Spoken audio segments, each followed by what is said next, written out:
সুধী ভগবত ভক্তি অভিলাষী মাননীয় ধর্ম পিপাসু মহৎ ও মহীয়সী মহাজন ব্যক্তিবর্গ, আপনাদের জানাই শতকোটি প্রণাম। গীতা ভক্তি গুঞ্জনে স্বাগত জানাই। গীতা ভক্তি গুঞ্জনে শ্রীমদ্ভাগবত গীতা, শ্রীমদ্ভাগবত পুরাণ আদি ভক্তি মার্গের বিষয় ও অনুষ্ঠানের পাঠ, আলোচনা ও সম্প্রচার করা হয়। বিশেষভাবে অনুরোধ, গীতা ভক্তি গুঞ্জনকে সাবস্ক্রাইব করবেন, পাশে থাকা বেল আইকন ট্যাপ করবেন যাতে পরবর্তী পর্বের নোটিফিকেশন জানতে পারবেন। সঙ্গে অবশ্যই কমেন্ট, আপনার মূল্যবান মতামত আশা করি। আগে যারা সাবস্ক্রাইব করেছেন তাদের জানাই অসংখ্য অসংখ্য ধন্যবাদ। আপনাদের আশীর্বাদ মাথায় নিয়ে শুরু হচ্ছে গীতা ভক্তি গুঞ্জন। জয় গণেশ, জয় মহামায়া, জয় শ্রীমদ্ভাগবত গীতা।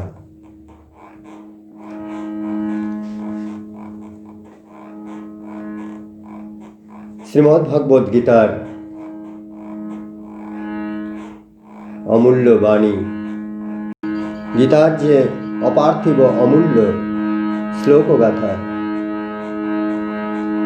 ভগবান শ্রীকৃষ্ণ গীতার চতুর্থ অধ্যায় জ্ঞানযোগে ভগবান বলছেন, ভগবান উবাচ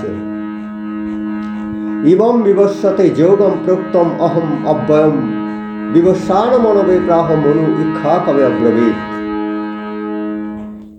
ভগবান অর্জুনকে বলছেন, আমি এই অব্যয় তত্ত্ব জ্ঞান প্রথমে বিবস্বতে অর্থাৎ সূর্যকে বলেছিলাম, পরে সূর্য তা মানব জাতির আদিজনক মনুকে বলেছিলেন, মনু আবার তা ইক্ষ্বাকু নামে এক প্রাচীন রাজাকে বলেছিলেন।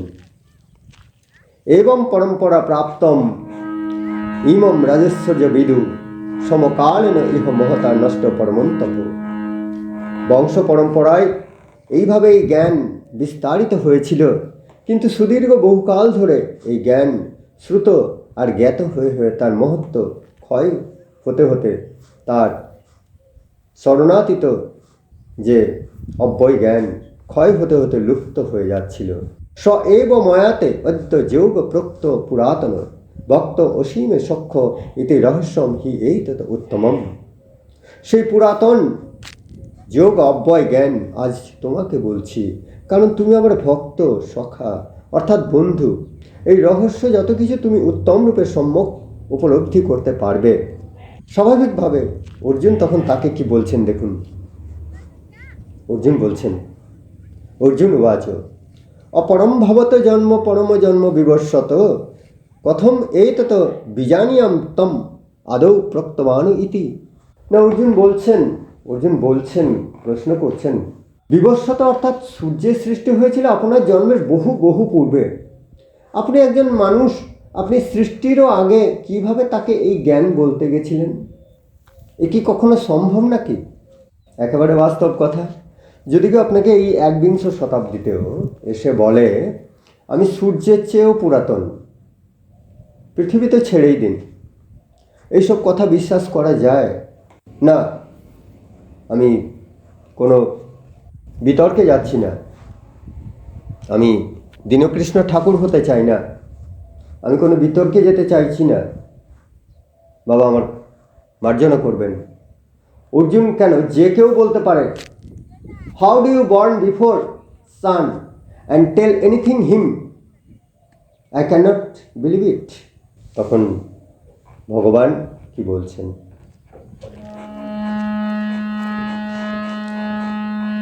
বহুনি মে ব্যতীতানি জন্মানি তব অর্জুন তানি অহম বেদ সর্বাণি ন তম বেত্থু পরমন্তপ।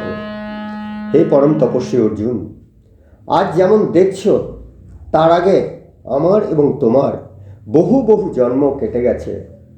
তার মধ্যে প্রতি জন্ম মৃত্যুর কথা আমি জানি, আমি স্মরণ করতে পারি, কিন্তু তুমি তা পারো না। অজ অপীশন অব্যয় আত্মা ভূতনম ঈশ্বর অপীশন প্রকৃতিম সাম অধিষ্ঠায় সম্ভবামি আত্মমায়রা। যদ্যপি আমি জন্ম মৃত্যু রহিত, আমি চেতনময় দেহ, অব্যয় অক্ষর এবং বিশ্ব ব্রহ্মাণ্ডের আদি পুরুষ ঈশ্বর, তবু আমার স্বীয় শক্তি বলে যে কোনো রূপে যে কোনো সময়ে অধিষ্ঠানে আমি সম্ভব হতে পারি, তুমি তা পারো না। এখন বলুন তো দেখি বাবা, কেন সেই সর্বশক্তিমান ঈশ্বর, যিনি অণু থেকে পরমাণু, পর্বত থেকে বিশ্ব ব্রহ্মাণ্ড, গ্রহ নক্ষত্র সৃষ্টি করতে পারেন, তিনি তার শক্তি বলে মানুষ রূপে জন্ম নিতে পারেন না? এটা কি তার পক্ষে খুব অসম্ভব? বাবা কমেন্ট করে জানাবেন।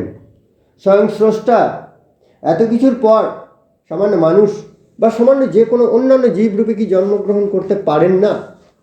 বিভিন্ন অবতার রূপে তিনি জন্মগ্রহণ করেছেন।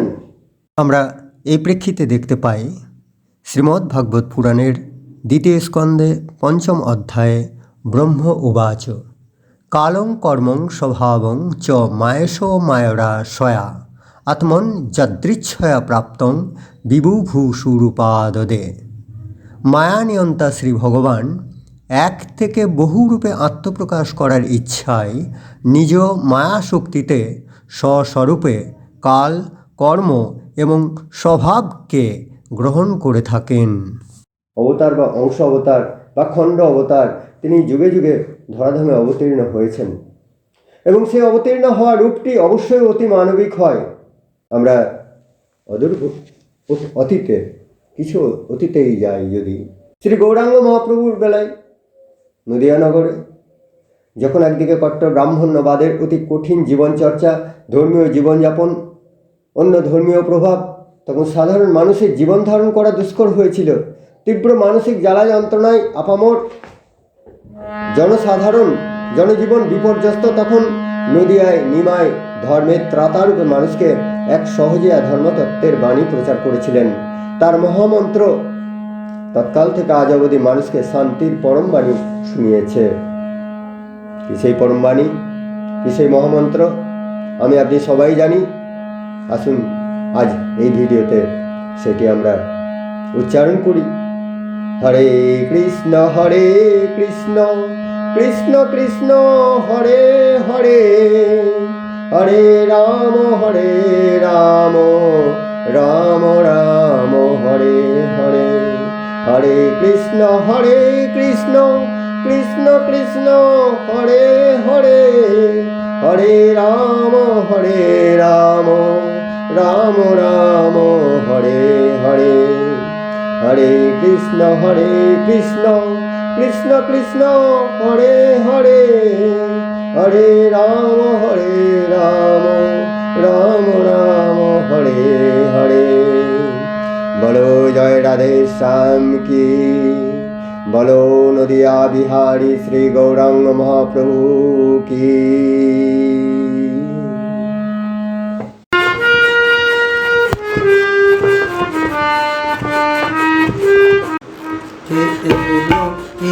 এলো রে নদিয়া নগরে সখী মাতার ঘরে,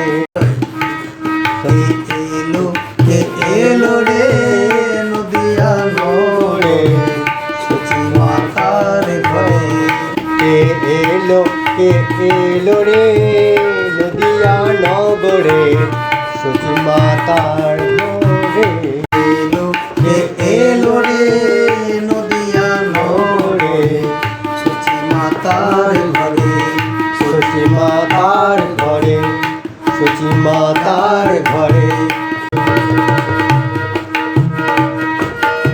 ধুলায় লতা গড়ি খায় অকাতরে নাম বিলায়,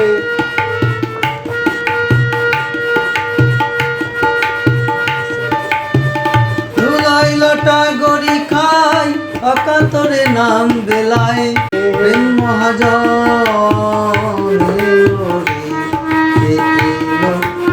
এলো রে নদিয়া নগরে সখী মাতার ঘরে, এলো রে নদিয়া নগরে সখী মাতার ঘরে।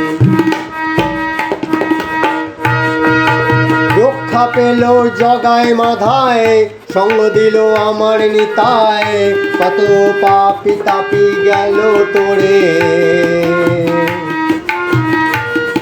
কে এলো রে নদিয়া নগরে সখী মাতার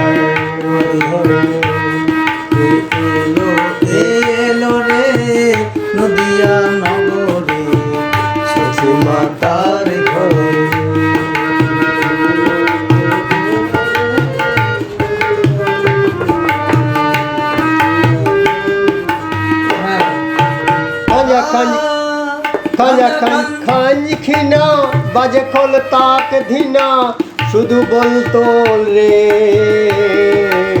কে এলো রে নদিয়া নগরে সচি মাতার ঘরে